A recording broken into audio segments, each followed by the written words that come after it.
Hey guys, welcome back to this channel. As on this channel, we bring on the latest and the trending news as they also they bring on. My people, you don't happen to Mercy Aigbe. And I need to see the way she they take dress and the way she they do for this Ramadan lecture. We say they do with the husband. And I know say Mercy Aigbe now he don't finally get married to this man Kazim, Adegoke and the Alaji. And ever since then she don't they change her dressing. We know if you talk whether Mercy Aigbe forget say she be Christian before she come marry this Muslim man. My people will not be my judiciary to talk am. She don't even change her name from the previous name to Ayodele. My get on this channel where they bring on as they go. Share the video. For now, remember where when I gonna say this woman she's ready for this marriage. My people make we watch the way the Ramadan lecture go.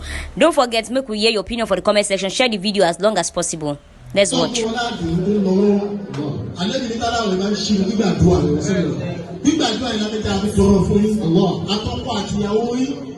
Àti àwọn alámẹ́ta gbogbo tó dára ẹ̀rí tèjì jáde ọlọ́pù ṣe mọ́ lọ́pàá lẹ́gbẹ̀ẹ́ta àti amẹ́ta ìṣàmì ọlọ́pàá bí lọ́gbọ̀ ọlọ́pàá wọ́n máa yà máa dá bí ọlọ́run má jẹ́ ọ̀ṣùgbú níbi ìtẹ̀gàdé Africas mílíọ̀n ọlọ́run má jẹ́ ọ̀ṣùgbú níbi ìtẹ̀gàdé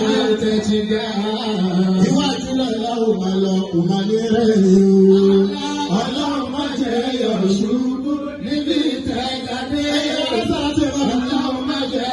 So good,